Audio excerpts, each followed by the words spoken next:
नमस्कार साथियों, स्वागत आप सभी का सौदागर के आज के इस नए वीडियो में। साथियों, आज है सवाल जवाब का सेशन और हर सवाल जवाब के एपिसोड की तरह आज भी होंगे आपके सवाल और सौदागर के जवाब।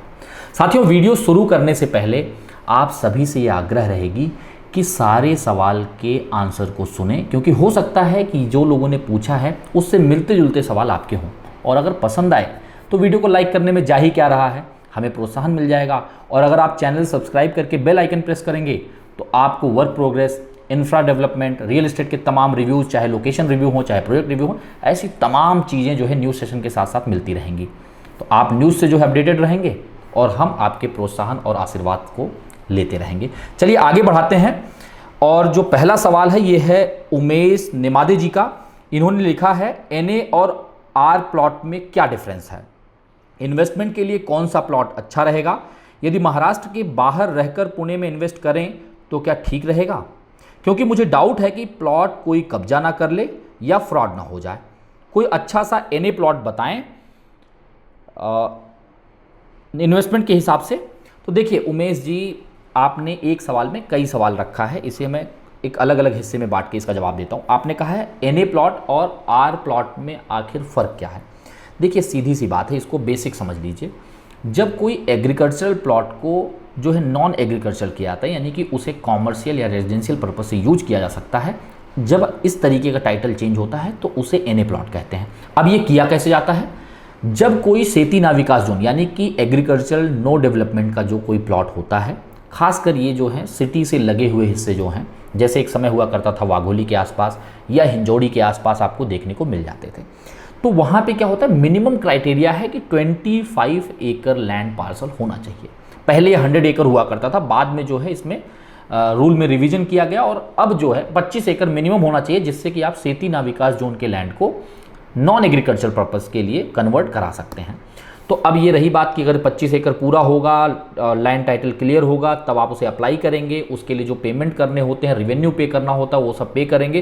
फिर आप सैंक्शनिंग लेंगे, उसमें कुछ एमिनिटीज़ प्लॉट होते हैं, रोड आपको प्रॉपर दिखाना होता है, कौन कौन सा प्लॉट कहाँ पे रहेगा, उसका जो एक तरीके से 7/12 भी उस बायर को जो है ट्रांसफ़र कर दिया जाता है, उस पर किस तरह का कंस्ट्रक्शन करना है, कई बार ये भी जो है आपको बता दिया जाता है। तो ये होगा NA।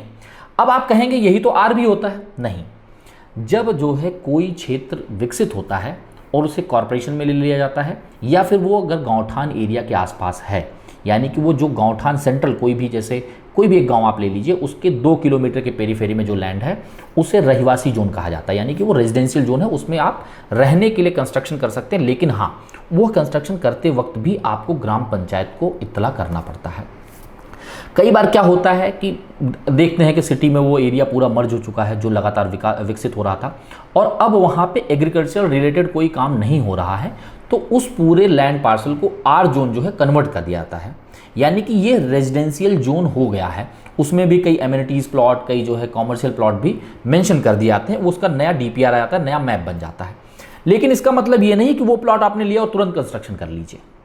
उसमें एक चीज़ का ध्यान देना होता है कि वहाँ पे जैसे ही आप प्लॉट खरीदते हैं, जो नियम है, अगर किसी बड़े लैंड पार्सल से वो आपका लैंड खरीदा जा रहा है, तो आप ये देखें कि मिनिमम वहाँ पे भी 11,000 स्क्वायर फीट की ज़रूरत होगी, यानी कि 10,890 स्क्वायर फीट की। अगर वो आपका इतना मिनिमम रहेगा तो ही जाके आप जो है उसे कन्वर्ट करा सकते हैं, अपने नाम पे टाइटल कन्वर्ट हो सकता है। अब आप कहेंगे ये तो जो है एग्रीकल्चर लैंड में ही लागू होता है। नहीं, ये R जोन के प्लॉट पे भी लागू होता है, क्योंकि आप एक बड़े लैंड पार्सल से एक छोटा हिस्सा अलग कर रहे हैं। अब आप कहेंगे कि फिर वो छोटा प्लॉट बेचा कैसे आता है। उसके लिए फिर आपको एक सैंक्शनिंग करना होगा।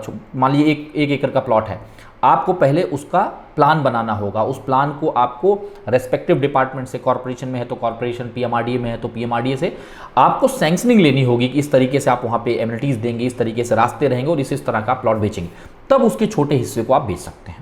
तो ये प्रोसीजर है, यानी कि R जोन में होने के बावजूद भी आपको आर्किटेक्ट से प्लान बनाना होगा, वहाँ पे जो रिकमेंडेड FSI है उसके हिसाब से आपको कंस्ट्रक्शन करना होगा, और जो भी डिपार्टमेंट है, चाहे कॉर्पोरेशन, PMC, PCMC या फिर आपका ग्राम पंचायत या पीएमआरडीए, उनसे सैंक्शनिंग लेने के बाद ही आप कंस्ट्रक्शन कर पाएंगे। और ज़्यादातर जब एनए प्लॉट जो होते हैं वहाँ पे आप देखेंगे तो उसमें एक तरीके से प्लान सैंक्शन होता है या फिर वो लैंड टाइटल क्लियर होता है, एमिनिटीज वगैरह सब कुछ क्लियर होता है। केवल आप अपने प्लॉट पे किस तरीके का कंस्ट्रक्शन कर रहे हैं रेकमेंडेड एफएसआई के हिसाब से, बस उतना ही सैंक्शनिंग लेना होता है। तो ये दोनों में बेसिक फर्क है। जब कोई चीज़ कन्वर्ट कराई जाती है एग्रीकल्चर से तो उसे एनए हो गया, और अगर कोई चीज़ ऑलरेडी गवर्नमेंट ने जो है डिक्लेयर कर दिया उस पूरे लैंड पार्सल को तो वो आर जोन में आ जाता है। ये फर्क है। आगे आपने जो सवाल में जोड़ा है कि इन्वेस्टमेंट के लिए क्या सही रहेगा, ये डिपेंड करता है कि आप किस तरह के प्लॉट में इन्वेस्ट करना चाहते हैं। जैसे बहुत से लोगों का ये मानना है कि सिटी से थोड़ा दूर जाके 11,000 के ऊपर आधा एकड़ 1 एकड़ जो है ले लिया जाए, क्योंकि अमूमन वो सस्ता मिलता है, वहाँ पे इन्वेस्ट कर दिया जाए। उसे हम कल को फार्म हाउस के हिसाब से भी यूज कर सकते हैं या फिर जैसे ही उसका रेट बढ़ेगा आप बेच सकते हैं। लेकिन वहाँ पे लोगों को मन में ये समस्या रहती है, जैसे आपने भी लिखा, कहीं कुछ फ्रॉड ना हो जाए, कहीं लोग उसको आसपास से जो है कवर ना कर लें।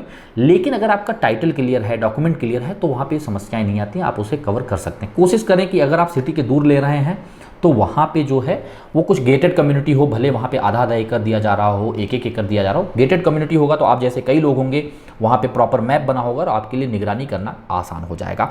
एक सवाल आपने यहाँ पे और ऐड किया है, कुछ ऐसा प्लॉट बताएं जहाँ पे हम इन्वेस्टमेंट कर सकें। देखिए, इसके लिए लगातार जब हम लोग फील्ड पे रहते हैं कुछ ऐसे इन्फॉर्मेशन आ जाते हैं तो कोशिश करते हैं कि जो लोग भी ऐसी कुछ चीज़ें देख रहे हैं उन तक ये इन्फॉर्मेशन पहुँचा दी जाए। तो हमने नीचे क्वेरी कंसर्न फॉर्म जो है डाल रखा है, उस पर आप क्लिक करके अपनी ये चीज़ें कि भाई आप कितना इन्वेस्ट करना चाहते हैं, किस जोन में इन्वेस्ट करना चाहते हैं, या फिर आप उसे हमारे टीम के साथ डिस्कस करके डिसाइड करना चाहते हैं कि कहाँ पे कितना लिया जा सकता है, क्या उसका फ्यूचर स्कोप हो सकता है, तो आप वो इन पर्सन कंसल्टेशन ले सकते हैं। चलिए अगले सवाल की तरफ बढ़ते हैं। ऋत्विक काले जी हैं, इन्होंने लिखा है, sir thanks for making us knowledgeable about real estate. Thank you so much Ritvik ji. आगे आपने लिखा है, my question is how to check whether property और project comes under gram panchayat, MIDC और corporation. Please guide us which documents to check on RERA to check this. देखिए ऋत्विक जी, ये पता करना बहुत आसान है और 2-3 तरीकों से आप इसे पता कर सकते हैं। महारेरा के पेज पे जाइए, महारेरा सर्च करके, क्योंकि अभी कई लोगों का ये कंप्लेन आ रहा है कि डायरेक्ट जो उनका लैंडिंग पेज होता था वहाँ पे सर्च का ऑप्शन नहीं आ रहा है। तो आप महारेरा सर्च कर लीजिए, जो वेबसाइट आती है वहाँ जाइए, वहाँ नोंदनी होगा, वहाँ नोंदनी प्रकल्प पे अगर आप मराठी में है, नहीं तो आप उसे क्लिक करके इंग्लिश में कन्वर्ट कर सकते हैं रजिस्ट्रेशन, और उसमें जाके आप क्लिक करेंगे तो सीधा एक नया पेज ओपन होगा। वहाँ पे आपको सर्च ऑप्शन दिखेंगे, प्रोजेक्ट का नाम डालिए, सर्च हो जाएगा, आगे आएगा। आप जब नीचे आएंगे तो पहले तो जो है ऑफिस डिटेल होता है, जो डेवलपर उसे बना रहा है उसके ऑफिस का डिटेल, उसे छोड़ के जब आप नीचे आते हैं तो पास्ट एक्सपीरियंस आता है, उसके नीचे आपका मेंशन रहता है प्रोजेक्ट। तो प्रोजेक्ट के बारे में, यानी कि प्रोजेक्ट कहाँ पे है, कैसे, ये सब, वहाँ पे क्या विलेज है, क्या तालुका, ये सब मेंशन होता है। तो वहाँ से आप विलेज देख सकते हैं कि वो हिंजौड़ी में है, वाकड़ में है, ताथौड़े में है, पुनौले में है, कहाँ पे है वो आप देख लेंगे। और उसे जो है आप जाके गूगल पे चेक कर सकते हैं कि वो किसके अंतर्गत आता है। या फिर आप सिंपली जो है, इसमें बहुत ज़्यादा आसान है कि आप सौदा घर के कमेंट सेक्शन में जाके लिख दीजिए, हम आपको उसी पे रिप्लाई कर देंगे। ये तो काफ़ी आसान है। इसके और भी आसान एक तरीका बताते हैं। आप एकदम नीचे चले जाइए, आप देखेंगे कि बिल्डर जो है कई डॉक्यूमेंट ऐड करके रखता है जो भी वो सैंक्शनिंग वगैरह के लेता है। उसमें आपको लेआउट अप्रूवल पे जो है आगे जाके व्यू कर लेना है या फिर डाउनलोड कर लेना है। जैसे आप व्यू करेंगे, आप बस उसके कोने में देखिए कहाँ पे सिक्का लगा हुआ है, कहाँ पे स्टैंप लगा हुआ है। जैसे स्टैंप के पास जाएंगे तो वहाँ पे पूना म्यूनिसिपल कॉर्पोरेशन या PMRDA या PCMC या ग्राम पंचायत, यानी कि जिस बॉडी से वो सैंक्शनड है उसका वहाँ पे सिक्का लगा होगा और आपको समझ में आ जाएगा कि ये PMC है, PCMC है या फिर PMRDA है, और उसका लैंड पार्सल कहाँ एग्जिस्ट कर रहा है, वो पहले से वो MIDC है कि नहीं है, वो प्रोजेक्ट की डिटेल में आपको दिख जाता है। तो ये 2-3 तरीके जिसके माध्यम से आप समझ सकते हैं। कोई भी समस्या तो आप कमेंट में लिखिए, जरूरी नहीं कि उसे सवाल जवाब में ही हम लोग लें, उस पर भी हम लोग रिप्लाई कर सकते हैं। आगे चलते हैं। ब्रायन जी हैं, इन्होंने लिखा है, MahaRERA possession date is Jan 2023, but builder in my agreement gave July 23. Which month will be the builder need to legally give me possession?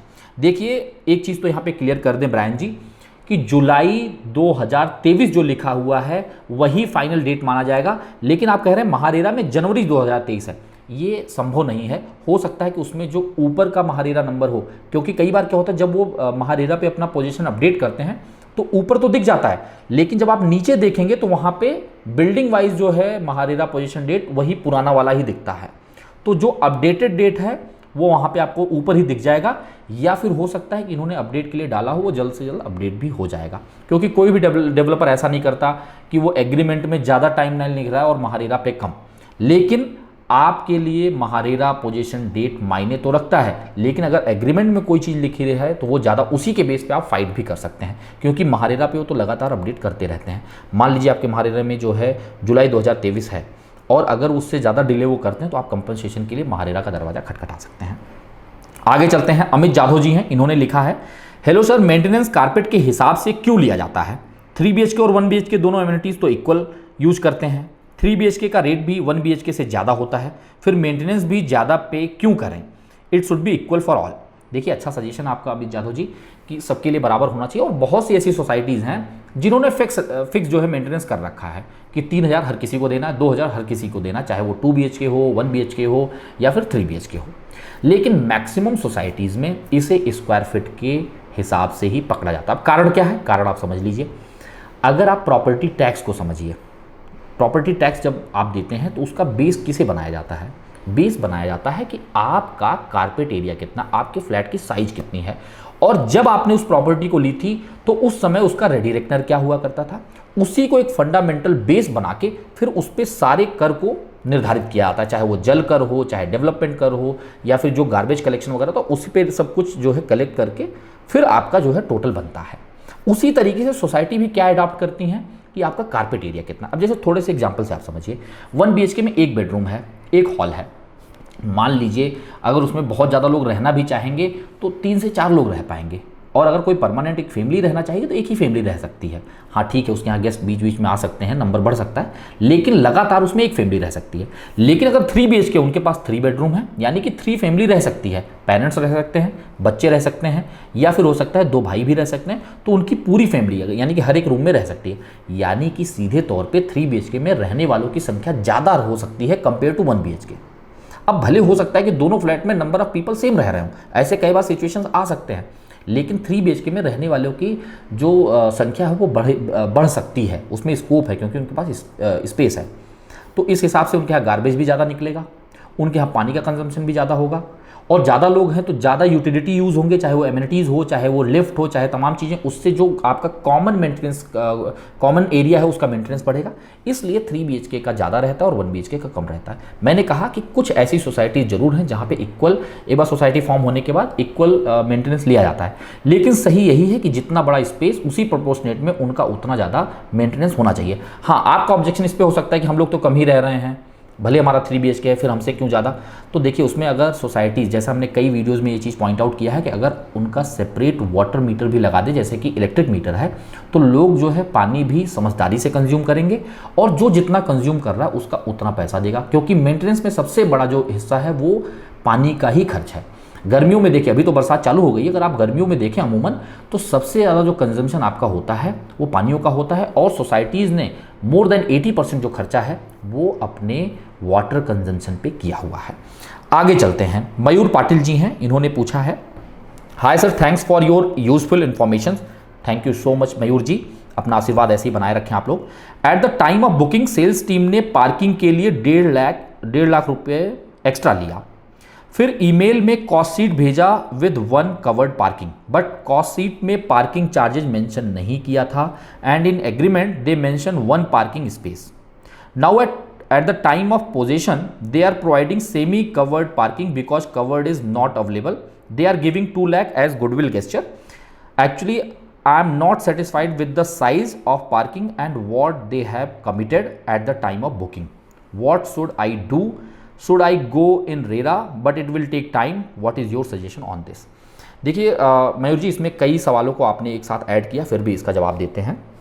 आप कह रहे हैं कि बुकिंग के टाइम पे आपसे 1.5 लाख रुपए एज ए पार्किंग मांगा गया, और जब आपको ईमेल पे कॉस्ट शीट मिला तो उसमें पार्किंग के नाम पे कोई बाइफर्केशन नहीं था। उस समय शायद आपको कहा गया कवर्ड कार पार्क मिलेगा, लेकिन पोजीशन के टाइम पे कवर्ड कार पार्किंग जो है ख़त्म हो गई और आपको semi covered car park offer किया जा रहा है, और आपको सेमी दिया जा रहा है। इसकी वजह से डेवलपर आपको as a compensation, as a goodwill gesture आपको 2 लाख रुपये रिफंड कर रहा है, जहाँ तक मैं समझ पा रहा हूँ। देखिए, पहली चीज़, जब आपसे 1.5 लाख रुपए पार्किंग के नाम पे मांगा गया और उसको आपके कॉस्ट शीट पे नहीं मेंशन किया गया, उस समय आपको ये आवाज़ उठानी चाहिए थी, आखिर ऐसा क्यों? क्योंकि आप एग्रीमेंट भी करने गए होंगे, वहाँ पे भी ये चीज़ आपको दिखी होगी। तो जितने लोग जो अब बुकिंग करने जा रहे हैं वो लोग इन बातों का ध्यान रखें। अब आप ये समझिए, मैंने कई बार ये बात को बताया, आखिर डेवलपर क्यों बचता है कि वो जो है आपको पार्किंग का बाइफर्केशन ना दे, क्योंकि पार्किंग का बाइफर्केशन ना देने से वो एक चीज़ के लिए बच जाता है कि उसको उसका लेआउट नहीं दिखाना है, उसका साइजेस नहीं दिखाना है, उसको पार्किंग नंबर नहीं दिखाना है बिफोर एग्रीमेंट, ना ही उसका पूरा एनेक्सर में पार्किंग का मैप ऐड करना है। क्योंकि जैसे ही वो दिखाएगा कि मैं आपको पार्किंग बेच रहा हूं, चाहे वो 1 लाख का बेच रहा हूं या 5 लाख का बेच रहा हूं, उसको ये क्राइटेरिया फॉलो करना होगा। डे 1 ही पार्किंग नंबर भी मेंशन करना होगा एग्रीमेंट में, और उसके एनेक्सर में ये ऐड करना होगा, ये है पार्किंग का मैप और इतने बाई इतने का आपका पार्किंग रहेगा। तो फिर अलॉटमेंट का कुछ चक्कर ही नहीं रहता, क्योंकि date of booking, date of agreement को ही आपका पार्किंग डिसाइड हो जाता है। लेकिन जब वो ये आपको दिखा ही नहीं रहा है कि मैं आपको पार्किंग बेच रहा हूं, तो अलॉटमेंट के टाइम पे कुछ भी कर सकता है, यानी कि उसमें वो बदलाव ला सकता है। हाँ, एटलीस्ट मान लीजिए वो भले कई बार ऐसा होगा कि वो बाइफर्केशन नहीं दिखाएगा पार्किंग का, लेकिन आप एग्रीमेंट में या फिर आप एक पार्किंग का लेटर तो ले सकते हैं ना डेवलपर से कि आपके फ्लैट के साथ कवर्ड पार्किंग रहेगा, या फिर आप जो है 1 कवर्ड पार्क सह करके जो है इंडेक्स 2 में आ जाए विद 1 कवर्ड कार पार्किंग, इतना तो लिख दे, भले नंबर ना लिखे, तो जब भी अलॉट करेगा एटलीस्ट आपको कवर्ड मिलेगा। तो इन दोनों चीज़ों में से एक चीज़ कर लें, या तो पूरा का पूरा करके दे पार्किंग का, भले आपसे कुछ ज़्यादा ले ले अगर आप फ्लेक्सिबल हैं प्राइस को लेके, या फिर अगर मान लीजिए वो बाइफर्केशन नहीं भी दे रहा है तो एटलीस्ट उसमें वो मेंशन कर दे, आपको एक कवर्ड कार पार्क का लेटर दे दे, या फिर वो एग्रीमेंट में इतना तो कम से कम मेंशन कर दे कि कवर्ड कार पार्किंग आपके फ्लैट के साथ रहेगी और नंबर जो अलॉटमेंट होगा वो eight the time of position होगा। आगे चलते हैं, यानी कि इससे आप समझ लीजिए आपको क्या करना चाहिए क्या नहीं। अब तो जो वो कह रहा है उसको आपको एग्री करना होगा। अच्छी बात यह है कि आपको एक गुडविल गेस्चर में वो 2 लाख रुपए दे रहा है, बाकी डेवलपर तो शायद ये देते भी नहीं। तो अभी आपके पास ना एग्रीमेंट में मेंशन है कि कवर्ड कार पार्किंग रहेगा, और ना ही जो है उसने बाइफर्केशन दिखाया है पार्किंग के नाम पे, तो आप लीगली उससे फाइट नहीं कर पाएंगे। तो समझदारी यही है कि जो सेमी कवर्ड पार्किंग है उसमें आप देख लें कौन सा ठीक ठाक आपको लग रहा है, वो लेके, और डेवलपर जो आपको 2 लाख रुपए दे रहा है उसको ले लीजिए। और क्या ही कर सकते हैं, एक बार सोसाइटी फॉर्म हो जाती है और कुछ अगर स्पेयर पार्किंग रहता है और पैसा लेके सोसाइटी आपको अलॉट करती है तो उस पर भी आप उस स्कोप को भी आप जिंदा रख सकते हैं। आगे चलते हैं, बी अश्विन जी हैं, इन्होंने लिखा है, we have still not received OC and completion certificate from the builder for RERA project. Possession date ended on 31st December 2021 and builder has allotted only one set of keys. Is it mandatory for builder to compensate the delay while completing possession formalities, or he won't pay unless customer demand or claim it? What RERA says. देखिए अश्विन जी, सीधी सी बात है, अगर आपको before ओसी जो है position दिया जा रहा है तो ये तो ठीक नहीं है, और एक ही सेट ऑफ कीज़ मिला है जिससे कि आगे जब आपको फ्लैट में कुछ काम रहेगा तो मेंटेनेंस की टीम उसे आके कर सके, तो आपको क्लेम करना ही पड़ेगा। बिना क्लेम के आपको कंपनसेशन नहीं मिलेगा। पहले आपको डेवलपर से इस पे जो है रिटन लिखित रूप में जो है संवाद करना चाहिए, चाहे वो मेल पे करिए या फिर लेटर से, तो सबसे ज़्यादा आसान होगा कि आप मेल के जरिए कम्युनिकेशन करिए। डेवलपर का क्या रिस्पांस आता है, क्या डेवलपर कंपनसेशन देने के लिए तैयार है, अगर आप उसके जवाब से सेटिस्फाई हैं तो बहुत अच्छी बात है, म्यूचुअली आप लोग जो है किसी न किसी पॉइंट पे आगे एग्री हो जाइए। अगर फिर भी आपको लग रहा है कि नहीं, हमारे जो अधिकार हैं उसको दबाया जा रहा है, हमें वो चीज़ नहीं मिल रही है जो मिलनी चाहिए थी, तो बिल्कुल आप जो है महारेरा का दरवाज़ा खटखटाइए, और महारेरा ज़रूर आपके फेवर में स्टेप लेगा, क्योंकि पोजीशन डिले किया जा रहा है और आपको प्रॉपर पोजीशन भी नहीं मिल रहा है। तो पहले तो आप लिखित संवाद करिए, अगर सब चीज़ें सेटल हो जाती हैं अच्छी बात है, नहीं तो आपको फिर महारेरा में जाना ही पड़ेगा। आगे चलते हैं, चंद्रकांत सालवी जी हैं और ये लगातार जुड़े हुए हैं, इनका नाम सुनते ही मुझे 2-3 साल पहले के भी इनके कमेंट याद आ जाते हैं। इन्होंने लिखा है, sir ji, in agreement specific car parking number not allotted but mention the applicant request a flat along with car parking. In index 2 mention flat number along with car parking. Now developer asking to take possession of flat and saying car parking will be allotted afterwards. What should we do? Please guide. देखिए चंद्रकांत सालवी जी, इसमें 2 चीज़ें हैं। एक तो इसी से मिलता जुलता जो है जवाब मैंने ऊपर के पार्किंग वाले सवाल में दिया हुआ है। जब आपके एग्रीमेंट में एज ए पार्किंग आपसे पैसा नहीं लिया गया है, वो चीज़ लिखित रूप में नहीं है, तो डेवलपर के ऊपर ऐसा कोई कंपल्सन नहीं है कि वो आपको पोजीशन से पहले जो है एक पार्किंग नंबर डिस्क्लोज करे या तुरंत पोजीशन के समय दिखाए, क्योंकि वो अभी फ्री है, आपको पोजीशन दे सकता है और बाद में आपको पार्किंग अलॉट कर देगा।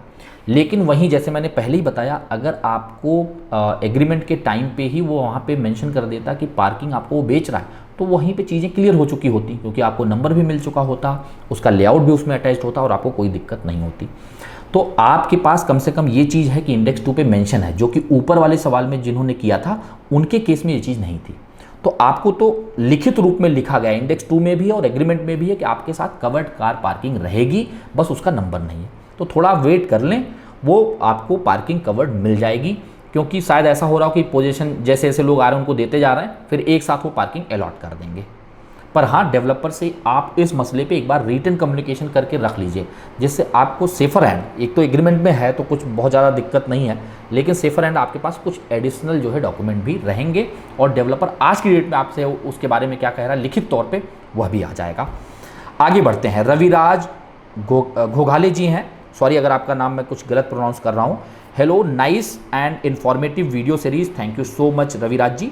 What is the maximum percentage of bank finance is possible while purchasing a resale flat in condition of good civil score? Example, properties quoted 64 lakhs excluding government taxes. Thanks. देखिए रविराज जी, ये bank to bank जो है very करेगा। आप कह रहे हैं आपका सिविल स्कोर अच्छा है, तो कई बार ऐसे भी बैंकिंग इंस्टीट्यूट हैं जो आपको 100% फंडिंग कर देते हैं, यानी कि टैक्सेस आप बियर करिए, बाकी पूरा फंड जो है वो दे देते हैं। कई बार ये 95-90% पे भी जाके टिक जाता है। तो फंडिंग ज़्यादा लेने के लिए आपको मल्टीपल बैंक से बात करना चाहिए। जहाँ तक रही बात SBI की, तो वो आप कंजर्वेटिव साइज में वो जो पूरे प्रॉपर्टी का कॉस्ट है वो लगभग एक ऑन एन एवरेज पकड़िए तो लगभग 80% वो आपको फाइनेंस कर देता, 80 से 85%। हाँ, यह भी देखेगा कि उस प्रॉपर्टी का आज मार्केट वैल्यू क्या है, और प्लस उसका एक तरीके से गवर्नमेंट के हिसाब से क्या वैल्यूएशन निकल रहा है। प्रॉपर्टी बहुत ज़्यादा पुरानी तो नहीं है कि मार्केट में उसके रेट ज़्यादा हैं, लेकिन जिसको आप रेडी रेकनर कहते हैं, यानी कि रियल प्राइसिंग क्या हो सकती है, वो वैल्यूएशन के बाद बैंक निकालते हैं कि इसका रियल वैल्यूएशन क्या है। मान लीजिए अगर उसका रियल वैल्यूएशन बैंक निकालती है 50 लाख, तो उस 50 लाख पे अगर 100% भी करेंगे तो आपको 50 लाख ही मिलने वाला है। 14 लाख रुपए आपको ये ओन कंट्रीब्यूशन देना होगा, प्लस ऊपर से जो आपका स्टैम्प ड्यूटी है या फिर जो भी NOC वगैरह के चार्जेस होते हैं, लॉयर फी वगैरह होता है, वो देना होगा। तो ये पूरे तरीके से डिपेंड करता है कि आपके प्रॉपर्टी की वैल्यूएशन क्या लगाई जा रही है। अलग अलग बैंकिंग इंस्टीट्यूट जो हैं वो वैल्यूएशन कई बार जो है अलग अलग भी निकालते हैं। जैसे SBI जो है थोड़ा बहुत माइन्यूटली जाके चीज़ों को एसेस करती है, तो उसके केस में हो सकता है कि उनका वैल्यूएशन जो प्राइस है वो कम निकल रहा हो, लेकिन बाकी बैंकिंग का ज़्यादा भी निकल सकता है। तो मेरी सलाह आपसे रहेगी कि कृपा करके किसी ऐसे इंसान से बात करिए जो मल्टीपल बैंकों का जो है लोन देखते हों, तो एक वन स्टॉप सोल्यूशन आपको मिल जाएगा कि वो सारे बैंक से एक लमसम वैल्यूएशन पहले ही पता कर लेंगे विदाउट सबमिटिंग द डॉक्यूमेंट, क्योंकि उसके आसपास प्रॉपर्टी जो बिकती है उनके पास डेटा रहता ही है। तो वो आपको रफली बता देंगे इतना आएगा, और एग्जैक्ट अमाउंट में हो सकता है 50,000 या 1 लाख रुपए का डिफरेंस आए। जहाँ पे आपको ज़्यादा वैल्यूएशन दिख रहा हो जिस बैंक से, उससे आप आगे प्रोसीड कर सकते हैं, क्योंकि पैरेलली आप हर बैंक में अप्लाई करने जाएंगे तो आपका प्रोसेसिंग फ़ी और तमाम चीज़ें लगेंगी, उतना माथापच्ची भी लगेगी, हर किसी से कोऑर्डिनेशन भी लगेगा। तो किसी एक DSA वाले को पकड़िए जो मल्टीपल बैंक का लोन करते हों, वो आपको सही सलाह देंगे। और मल्टीपल बैंक से आप एक बार ये चीज़ को जरूर समझ लीजिए कि आपको वैल्यूएशन कितना आ रहा है, उस वैल्यूएशन पे कितना % दे रहा है। इससे आपको आपकी जो समस्या उसमें काफ़ी ज़्यादा रियायत मिल जाएगी। आशा करते हैं साथियों आप सभी को सौदा घर का प्रयास पसंद आ रहा होगा। यदि आ रहा है तो लाइक करने में क्या जा रहा है, आप इसे सब्सक्राइब करके बेल आइकन भी प्रेस कर सकते हैं, जिससे आपको तमाम जानकारियाँ मिलती रहें और हमें आपका प्रोत्साहन मिलता रहे। कोई समस्या है तो आप कमेंट सेक्शन में लिख के जरूर बताएं। जल्द मिलेंगे एक नए वीडियो के साथ, एक नई जानकारी के साथ। तब तक के लिए धन्यवाद, नमस्कार।